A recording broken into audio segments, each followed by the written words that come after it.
Pretty much everybody in Western New York, Central New York, a lot of people in even national leagues know who Joe Barrett is. He's played with Shockwave Canada, he's played with Crew in the now defunct MPPL. He's played multiple PSP tournaments with probably more teams than you could count. He's played at some of the highest levels of paintball, and the guy, he lives, sleeps, and breathes this. What he's going to talk about here is how he took his team to the pinnacle of college paintball. And with that, I'm going to let Joe speak. Thank you, George. Yeah, so a lot of people have always asked me, how to properly prepare on a layout in games. And I've always tried to help teams get to that next level of understanding how to play the game the smartest way possible. So I guess I'm basically just bringing you this first episode to informally break into the realm of smart paintball play. And I thought the best way to start that would be to start by example.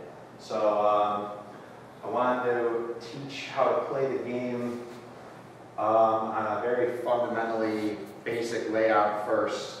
Just a straight ladder snake, straight line of Doritos. Sorry for the horrible drawing. Working with chalk and doing it in rulers, but this will serve the purpose.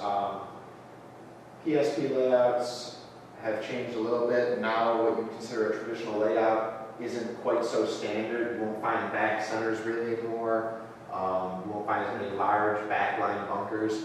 But this is just an example to learn from, so you don't really have to take it with a grain of salt, basically. You're basically just learning lessons on this layout, and you'll apply them to future layouts.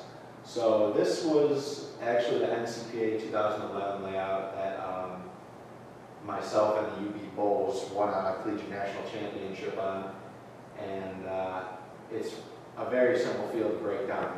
You have very basic, obvious zones from the corner covering straight down the snake wire, lanes on all of the front bunkers and wide bunkers on both sides of the field for your back center spot, and basically a similar straight ladder of Doritos over on the D side as well.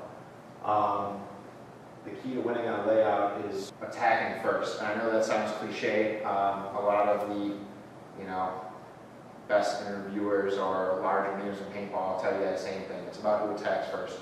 But I feel like a lot of times they don't really break into what that specifically means. And at the D3 or regional, local level, a team can win off an aggressive player getting to a good spot and working his bunker. But at the upper levels of paintball, such as D1, Challengers, Championship Paintball, you can't just really rely on attacking to work always, because certain layouts, you're just not going to get to the snake off break. This was one of those types of layouts where even with the fastest players, making snake off break was maybe a 20% probability. Maybe 1 in 5 times any of our fastest snake front guys would have made it. So what it comes down to is not making mistakes. And this was something I really drilled into my guys in this layout, and maybe I can help your team with in similar situations. So basically what you want to do is start off by finding spots that are safe to make, taking the most ground possible, but keeping 5 bodies up, and hopefully the largest amount of guns. I'm a big believer in 4 to 5 guns up if it permits. The more paint you have in the air, the better chance of shooting someone off break. And in X-ball at the highest level, you can literally win and lose the game in the first 10 seconds just by who you're shooting and not shooting off break. People don't realize that a lot of times a more experienced player can see which team is going to win within that first few seconds just based off where they are.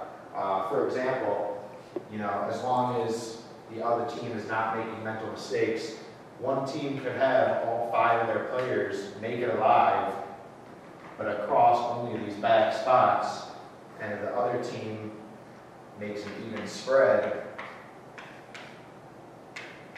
this team should win the point, just because of more field and better angles. And I'm going to basically break down to you how you're going to make this work to your advantage almost every time. So on this particular layout, after a lot of field walking, plenty of practice, etc., etc., we found that the safest way to play this field was to play much heavier on the snake side. And teams would play aggressive on D side, and it would sometimes reward them, but once you got to the 50D on this particular layout, you didn't really have a ton of cross-field shots anyways, and the back bunkers in this layout are ones that you can live in all day. So it basically forces you to play the snake side if you want to pass the 50. With the gaps on the D side, and from how many downfield bunkers and crossfield bunkers can stop them, it's not a very high probability to play to get past that 50D.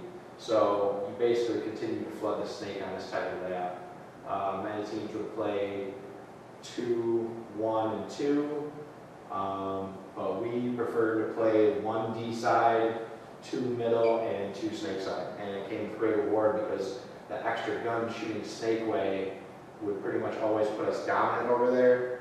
And if you start off dominant, whether you get your G off break or not, you're going to control the pace on that side of the field. And as your front player gets down that side of the field, your support players are going to make it extremely difficult for the other team to counter or fill wide or do any kind of damage control. But we'll get to that in a minute. So obviously we want to attack the snake on this layout, but with as many lanes as there were on the way to the snake, it was very difficult to make it there off break. So generally we would have our snake front guys go to the God bunker, which is right here, or the corner bunker. But really, the key was just getting him there alive and having him one spot wider than the other snake guy.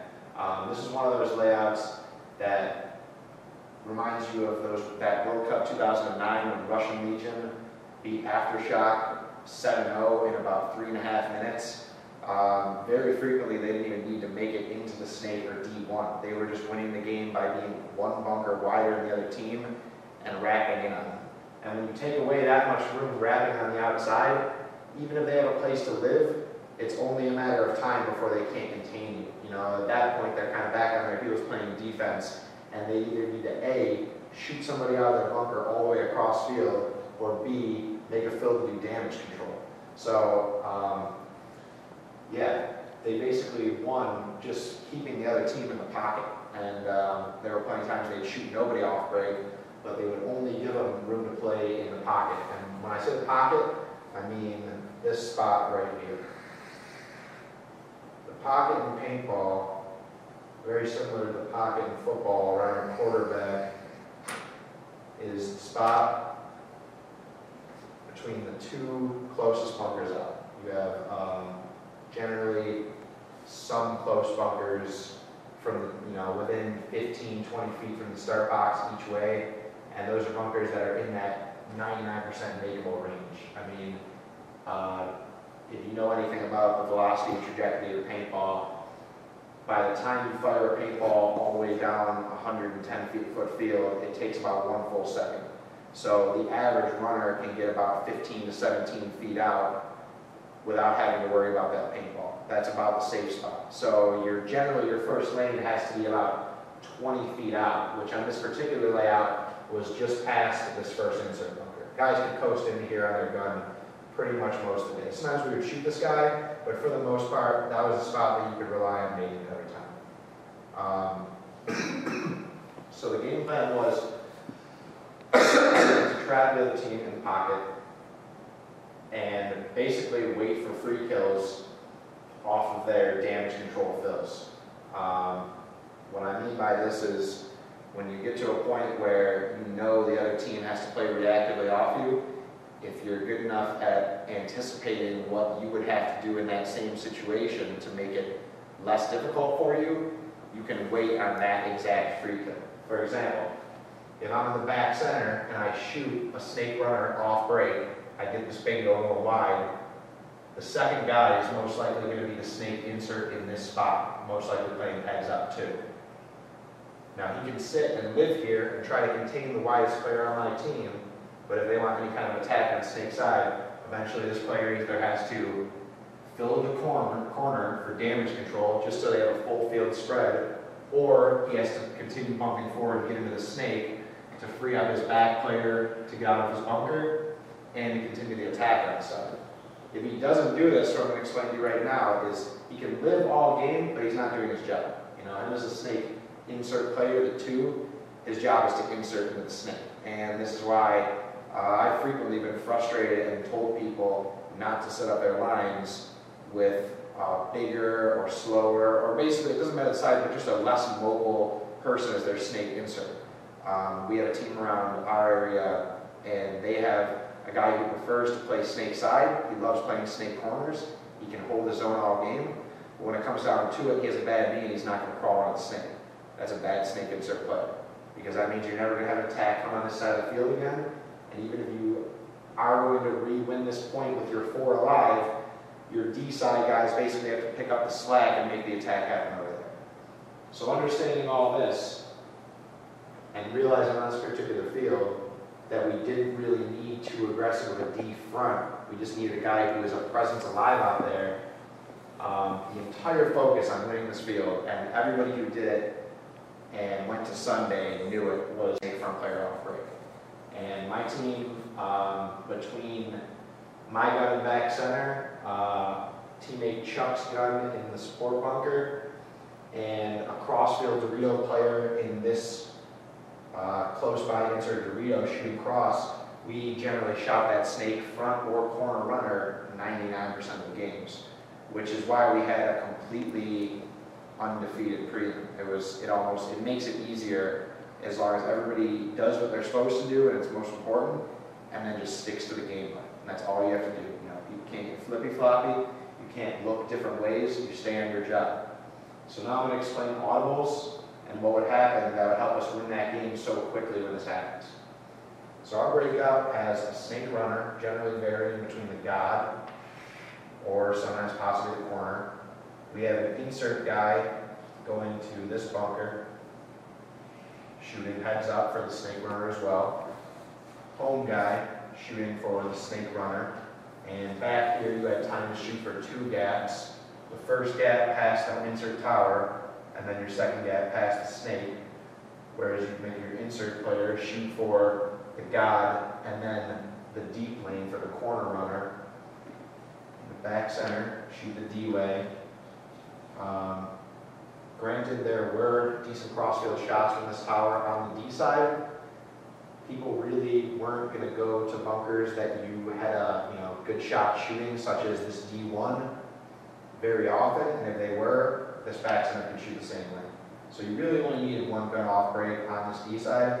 And then for most of the game, it really only took 1 gun to contain it. So back center's job, and this was my friend Eddie at the time, was basically stay alive, hide your body, and roll your gun at the D1 gap. And that's all you had to do. You know, if I would yell at him if I feel him gunfighting and engaging people at that first Dorito, can, or tower, because he's doing too much at that point. Yes, he may be able to shoot the guy out downfield, but he's also risking his body to try to shoot somebody out their bunker 100 feet away, when all he has to do is lean back a little bit and shoot the gap, and this player can't really do anything anyways. All this player can do now is play his first primary spot. He's not going to get any G's back there, he doesn't have any angles. You're not making him worthless because he can contain and hold zones, but you're taking away his job as the front player. Our 5th guy would go to this first Dorito off break to risk nobody getting shot wide, and his first paint would be crossfield for the god gap along with the back center, just to guarantee whether he went in high or low, he was going to get killed. And if he saw he wasn't going past the tower, this guy is free to switch up and just play heads up. The benefit of having this crossfield zone is that you cannot possibly put him in. Whereas if this tower is a good gunfighter, he can put in his mirrored heads up down the field. He can rack or play the inside of his bunker and possibly try to put me in, or maybe edge his way to his next spot on me, even edging up to where my paint is. But with this Dorito, he can't really possibly put him in until he's halfway through his move.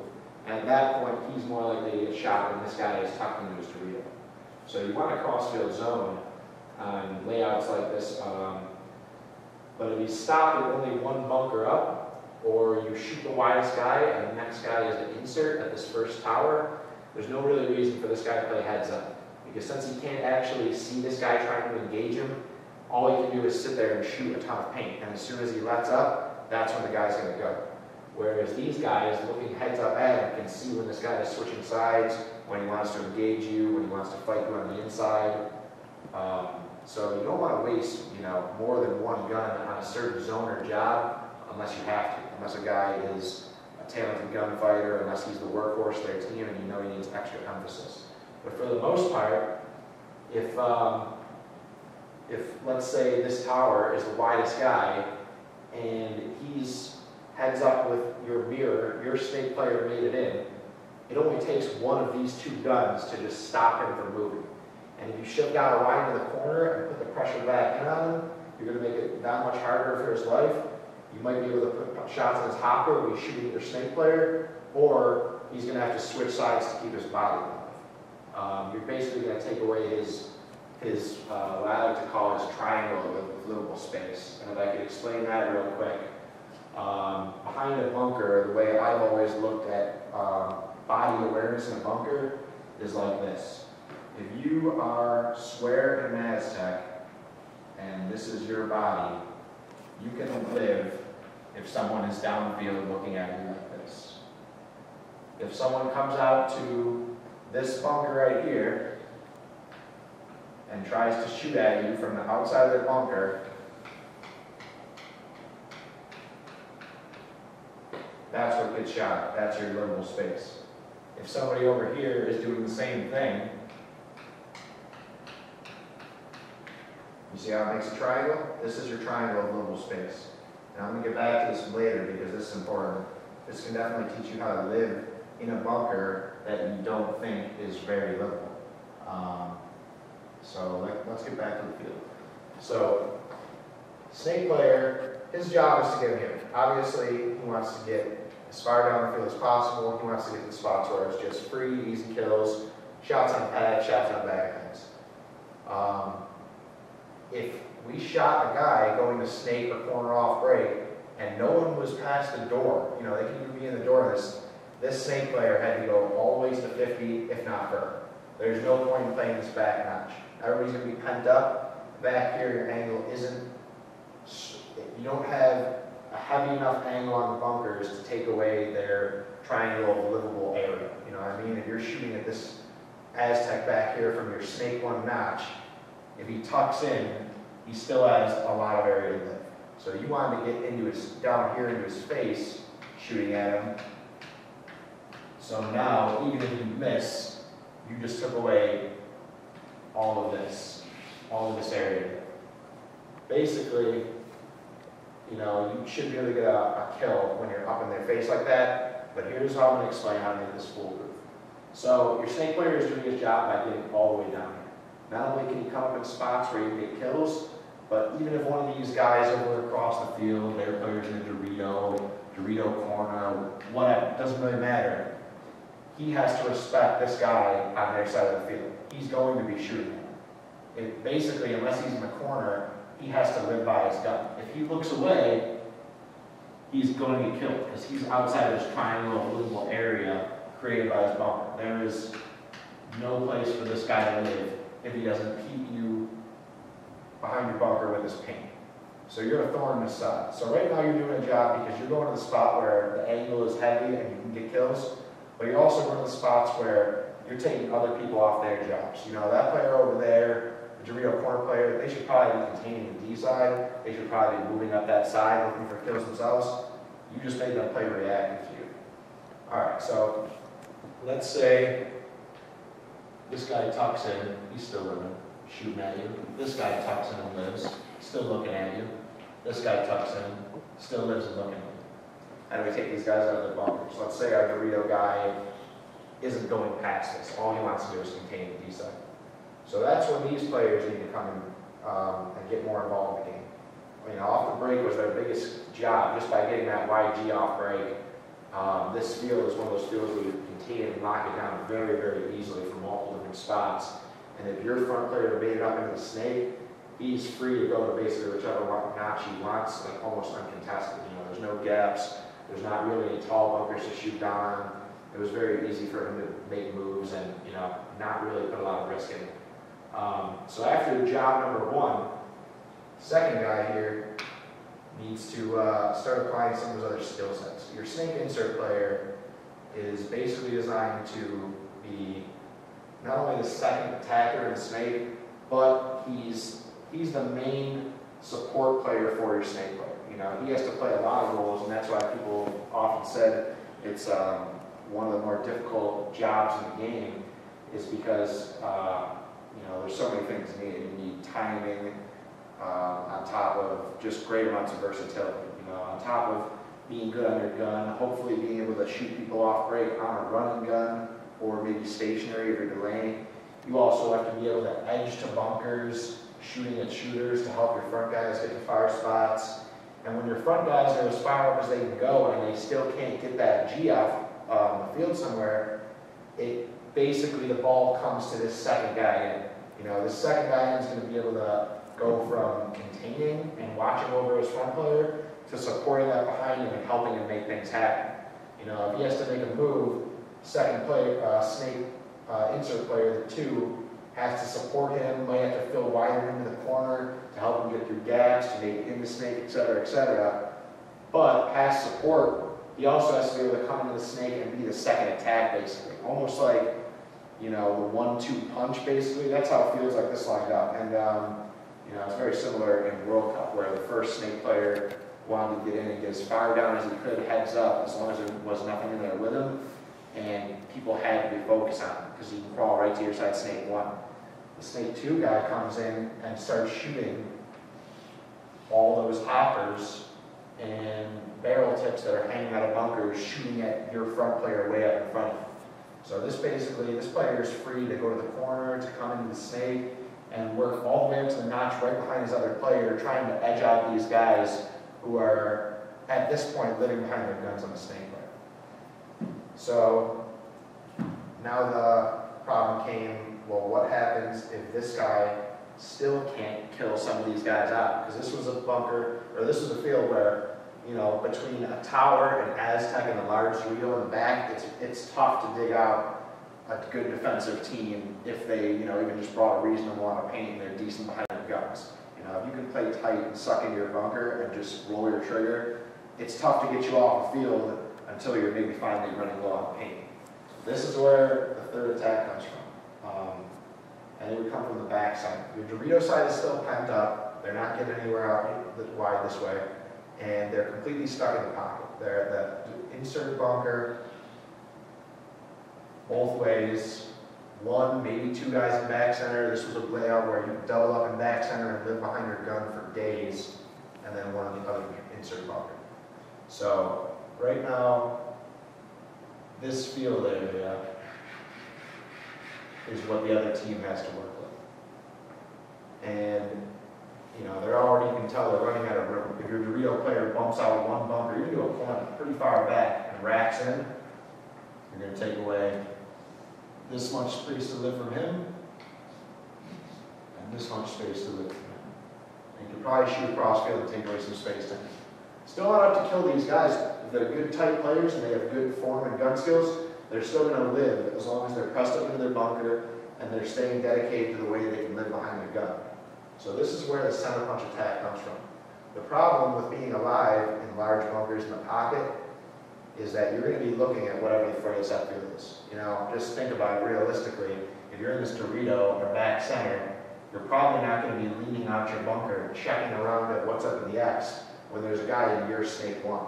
You know, basically, if you take your gun away from that guy up your snake, now possibly 2 guys up somewhere in some notch in your snake, there's a very good chance they're going to come up and just shoot you at your bunker. And, you know, if they don't shoot you, they'll pinch you out to the other side, and then you'll be shot by their other player, basically giving them still an assisted kill. So these guys are basically going to be shooting to one way non-stop, but they're going to be shooting to the furthest guy side of the field or to contain however far you're up on the other side of the field. So basically you can predict right off the bat that any of these 3 bunkers are only going to be shooting at your or their snake 1 or 2, where your snake and insert player trying to come and dig them out from, or your widest Dorito guy, which may be your Dorito front still in this D1, he may be in a corner, maybe your home player who got a good G off break, filled up to this tower to contain it that much closer up the field. That's basically the only spots they're going to be looking at. They're going to be looking here or here, which gives your third guy basically your floater role, the versatile guy who plays both sides of the field, this much space to work with. You know, and people need to start seeing that from the bird's eye view, because you don't just have these bunkers to work with in that space. You have this much space to work with. You can literally almost walk around when your front players and support players are in the positions wide of the field. You can almost walk around the middle and find where you can drop shots for how you're going to split this field. And this is where basically breaking across, or splitting the seam as some call it, comes into play for those middle and insert players.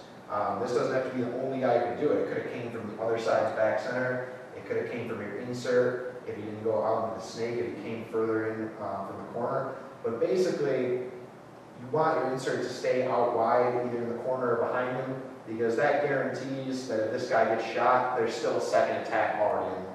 So you generally want to leave this to one of the two guys that was in the middle of the field first. So we got our G off break. It's at least bingo 1. You know, it could be bingo 2, but we'll say the Dorito guy lived, but he makes D1. So we have 1, 2, 3, 4. Our snake guy made up the field. Our insert guy is supporting him up. These guys are still stuck in their bunker. How do you get them up? Back center. And come up to here and start wrapping and cut through the field. When he comes to this side of the X, through this tower, anywhere in this middle area, he's going to start finding those spots where he can edge out the hoppers of the opposite side of the field he's on. You know, when you come to the X and the side is already dead, you don't go to the side of the X that still has players on it. You go to the empty side and you wrap. Well, this side's not quite empty yet, but with this layout, this tower blocked you from the widest player alive on this side, which means you had a lot of free space to shoot the back center and the other side's bunker. And even if you couldn't shoot them out from there, you could basically walk your way through, edging towards them, because any of these guys, if they're going to wrap around and shoot at you, they're going to get plugged by one of your snake side players. And if this guy tries to fill out to shoot at you, he's going to get killed by your D side guys who have just been containing all game. So I hope that makes sense on how to basically break a field down a little bit better and find where the attack comes from. I want to talk a little bit about how to play the 3 spot first. So your third guy has the most important job on the field. You have a lot of guns that are dedicated towards the snake side in this layout, but the third guy is the one standing still at home. He gets to draw around and put those first few shots off right on point. So his job is to shoot this wide guy off break. Once he shoots a guy off break, your center guy is generally your containment type player. You know, he not only does he stop a side from moving, getting far enough out there, but also he contains and makes sure it doesn't come back further than this. You know, basically, if I see a player let somebody refill to the corner, and all they do that game was sit and shoot the wall between that player's spot and the spot he wants to go to, then he just gave away his job. He did what he's not doing what he's supposed to be doing. And that's his whole purpose. So after he gets his break shot, he's a containment player. But once you have your support players in place where they're also doing jobs and picking up players that are trying to stay tight on your front guys, this guy's role kind of varies. And that's why he's really probably the most versatile person on the field. A lot of teams, I feel, don't utilize their back spot correctly because they put a back player there. And I feel the way the game has evolved now, there's not really a room for that big, slow, shoots 20 pods back guy type person anymore. Not there can't be, guys like Dave Baines ranking in the top 10 overall this year have proved that big guys can play our sport. But in a perfect world, it'd be great to have that 3 player, your center insert, be another small front playing fast athlete. What this is going to basically account for is variables like you losing people off the break. If you lose your snake off break and you have an insert and then a bigger player, you know this is probably going to be the side that becomes your defensive side, and it's going to be up to you to decide to start pushing. But if you have another solid state insert, and then very fast, versatile, smart player in the middle, he's going to be able to basically pick up the slack and fill what needs to be filled. He's going to be able to make quick bumps to come out to the corner and support his insert player. If his insert player is stuck in the corner, he can kind of switch roles and insert past him and become the new front player. You know, your three is basically, your three is an insert spot, not a back spot. And that was the way we used it on this layup. Occasionally, you're going to lose your D-side front guy off the break too. That means your second D insert has to be able to move out, and your home player has to become a D-side support player. You know, for another reason means you want a smarter, more seasoned or experienced player in that three spot, because they're not going to just hold a zone all game. They're likely going to have to be the guy that quarterbacks the play and ends up closing the game as well. So you put someone back there who knows both sides of the field well. They've probably practiced and played in all the spots, and you trust them to basically list off your audibles. But audible, I pretty much mean the same thing as in football. It's a change as you go. If you have the other team make 5 alive, right now your best option might be to just stay in back center and continue containing the widest guy and wait till there's a spot that might need opening. If you leave somewhere early when it's still 5-on-5, you might lose someone on the opposite side of the field, and then you have to fill back anyways.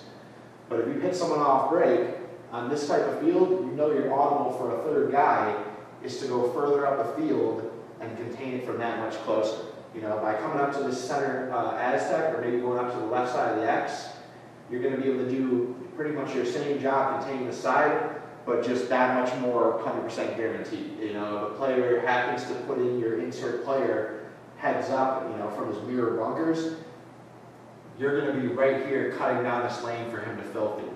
And that's basically what you're just trying to account for here. You're basically just trying to punish the team as they're making mistakes if you're not able to shoot them out of their bunkers. There's going to be times, like I tried to explain with the livable area, where you can't kill people out of their spots. You're basically going to have to wait for them to make mistakes, and you predicting that happening is going to put you in spots that's, better for punishing those mistakes. If I'm up here only 40 or 50 feet away from this gap, as opposed to 100 feet away from this gap at the other end of the field, much more likely I'm not going to miss this shot here. Or maybe I might just not get a bounce that I got from all the way across field with soft paint or something like that. So I'm always going to want to, if I'm this 3 spot, move up to the side of the field that's been cut off, sit down and contain it. At this point, you can play a containment role. You can wait till your snake side guy up past you gets down the field and shoots everybody out. You can wait till your insert guy starts supporting up the field and wrapping them cross-field hoppers. But another reason you're up here is because you can communicate with the other players to make moves off them. If you really want, or this guy is just playing, you can see this guy playing cross-field rather than heads up, he's not going to move. So for you to sit up here and shoot 10 pods of him is kind of a waste of paint, because you're holding a zone that he's not intending to cross. At this point, what you probably want to do is switch to baiting. What I mean by this is sitting up here on the same zone, but not holding the lane. You're basically sitting here waiting for the move. You can even tell your insert or support player, hey, stop shooting at your mirror, let him out. You're going to see his mirror start putting paint at your player. You're going to see his barrel, probably the paint coming out, maybe his smoke, maybe his whole barrel coming out of his bunker. And then you're going to see him leave his bunker, and you'll be sitting here ready to put shots right in front of his next spot. And that's called baiting. That's important too.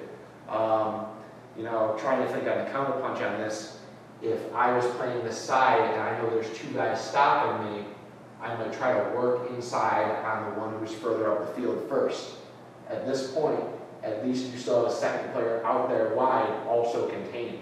So it's okay if you get put in, because if you get put in, he's still going to put you in to make the move, and he's going to get chewed up by your insert player. If he puts in your insert player to make the move, you get to chew him up.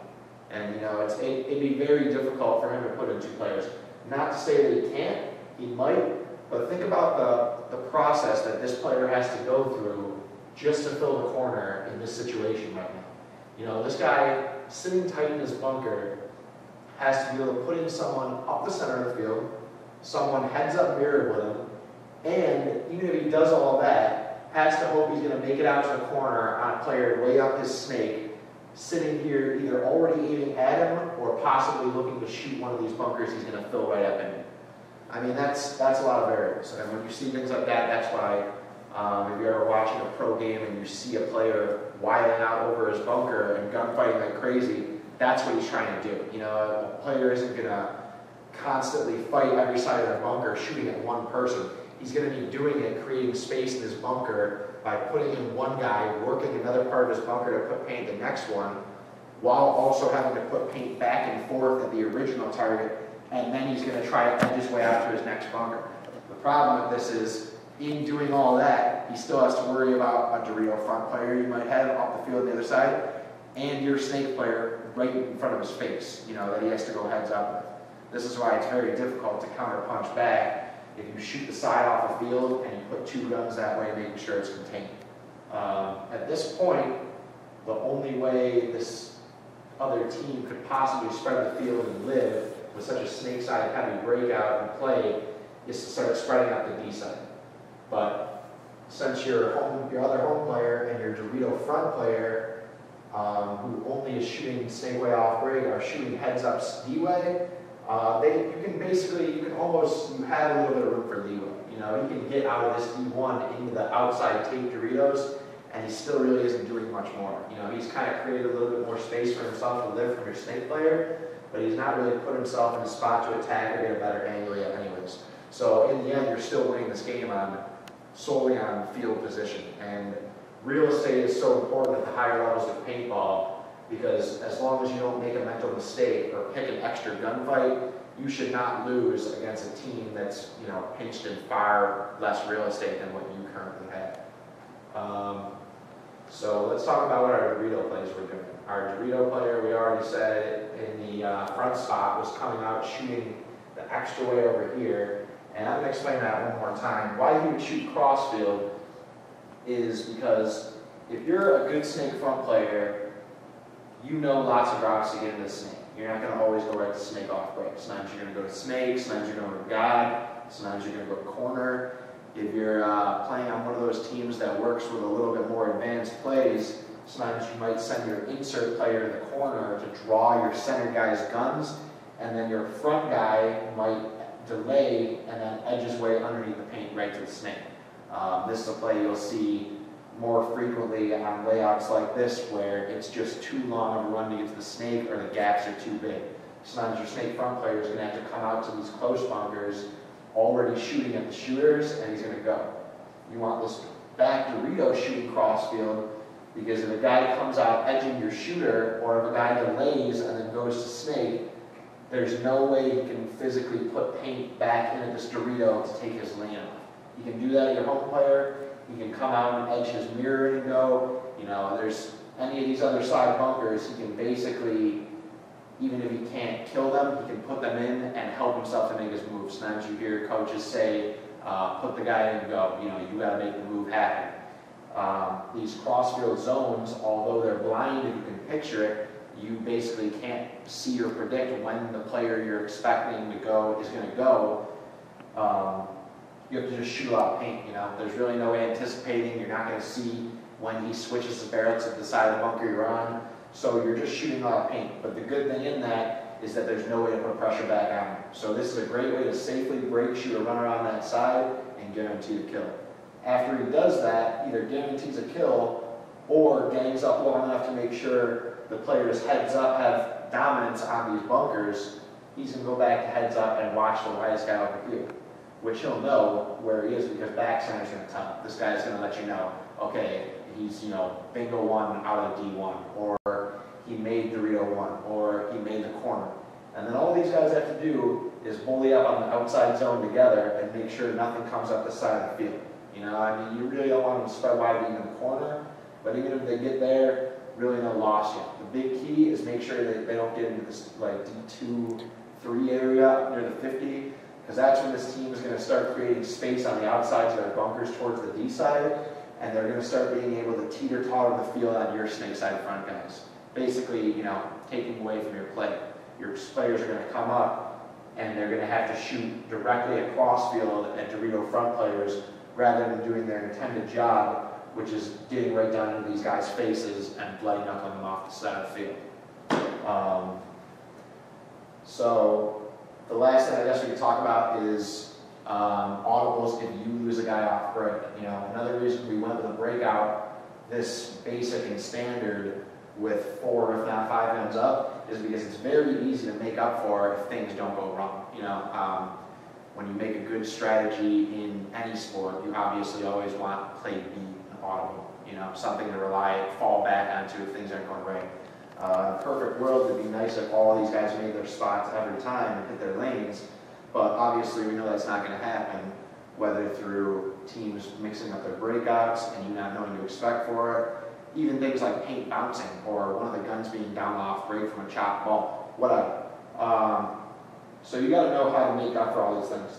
The good thing about a breakout like this, not too crazy, you're not risking people firing both sides of the field, you're not committing someone up the center and then possibly losing a side. It's very, very easy to basically make up for a mistake that might happen and recover from a breakout like this. For example, let's say we lose our Dorito side front player off break.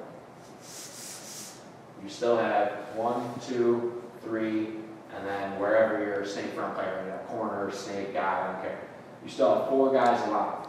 The snake side is still controlled. As long as this second Dorito guy still contains this side's widest guy, really not too big of a deal yet. Like, you want to obviously play with more of the field, but having only half the field on this side is actually quite a bit easier to get away with than half the field on a snake side like this, because they can come up this side of the field to shut you down, but your snake player is going to crawl up and give them nothing to hide on. Whereas if you came up to shut this side down, a D side attacking player might not be able to get you out of that middle spot as well. Not only that, but once again, like I was talking about before, it's kind of difficult to get past the 50. And as long as this player can stay alive, if he has to come out of this bunker, if he has to damage control of the corner, even if he just has to sit there and shoot the gap before his D2, that's going to keep him alive. It's going to keep this guy from coming down the side of the field and shooting people out of insert spots. And it's still going to make this guy's life difficult since he can't come forward, and if he comes to play the inside of his bunker, he's dealing with your snake side players. So basically, you know, without making a mistake, you could stay here all game as long as you have the paint to keep yourself alive and shoot this zone for wherever the widest guy is.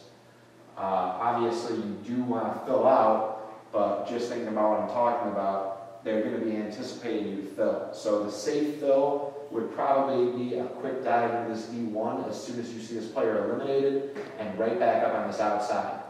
If they do make snake off break, he's going to have to worry about you cross field, but you're never going to look at him or give him anything to shoot at, so you're never really at risk. Not only that, but you're doing a job by shooting heads up and letting the snake side guys do, you know, what they're supposed to do based off this play. So let's say this guy's back in and we lose this home insert player. Maybe a player came out edging to get one of their players to the corner of D1, and on his way out edging, he shoots him in the hopper. Well, you still have 4 guys in good spots. You still have 1 guy who can watch all this, the D side zone. You still have your 2 guys to watch and contain snake side, and you still have an attacker. What's good about this is the D side really isn't the attack side anyways, so as long as 1, if not a second guy, are still somewhere where they can control it, you still have your main snake attacking player and a secondary attack because there's still a 3rd gun to contain. When I say contain, I just mean shooting the side of the field and making sure it doesn't move. Something to help you guys out real quick is there's a difference between containing and dominating a bunker. If I am in, let's say, this Aztec right here, and I do not want this guy to go into this bunker further out on the tape, I'm going to shoot here to contain. Now what that's going to do is stop him from moving. He can't put you in if you're tight enough, you know, granted you're playing the bunker tight, he cannot put you in until he comes out into the actual lane, right up to the edge of your lane, and then gets into the bunker. There's no way he can physically put you in from here or eliminate you to let this lane in. If I want to dominate this guy because I need to either support a front guy to help him move, or because this player has, let's say, an Aztec or a workable bunker where he's going to try to work a lot of the sides of it to put me in, I'm going to have to shoot directly at the side of the bunker. That means he's not going to be able to snap out and put me. If this guy is shooting at my front guy and wants to match him, he's obviously going to want to immediately shoot back at me to put me in and make him move out to match. If he looks at me, he's going to get shot. Now this is very nice if somebody's in, say, an X, a can, a tower, somewhere where there's one side of the bunker, because you know if they want to move out this way, you have to expect them on this side. The taller bunker kind of takes away their options. They can kind of come high and low, but either way, you know they're going to be somewhere up and down that edge. If this is, say, an Aztec or a Dorito, this player has a little bit more freedom to work with. He can pop the top and shoot at you from above his bunker. He can work both sides of his bunker pretty freely without taking the time to switch hands. In a situation like that, especially if I'm playing against a very strong gunfighter, that's the time that I want to switch more to containment, so I'm not even risking my body. You know, I can shoot and dominate directly at him, but if he gets a good up-down, even if he doesn't shoot me, he's going to put me in. And then in order to get back in my dominance, I have to come back out and engage in a gunfight. Now it's basically just a snap shoot. And with players that are all about equally talented, that becomes basically a 50-50. You know, in my opinion, a gunfight is most always somewhere around 50-50. There might be a little advantage. You know, Oliver Lang is not going to be 50-50 with, I don't know, a new into the league D1 rookie player that just got picked up by a pro player.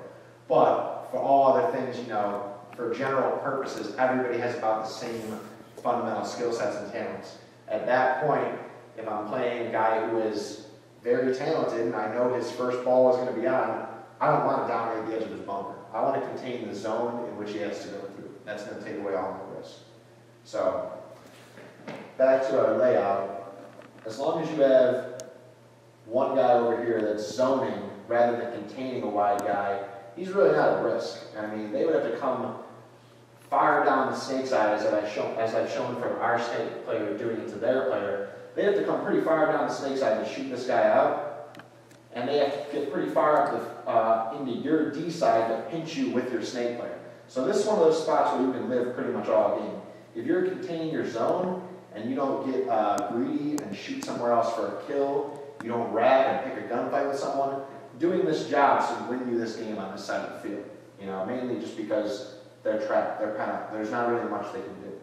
You still have your home player who's going to contain this side. You still have your snake front player getting in there looking for kills or moving down the field. And you still have your snake support player either containing or kind of adding to the attack and looking for kills as well.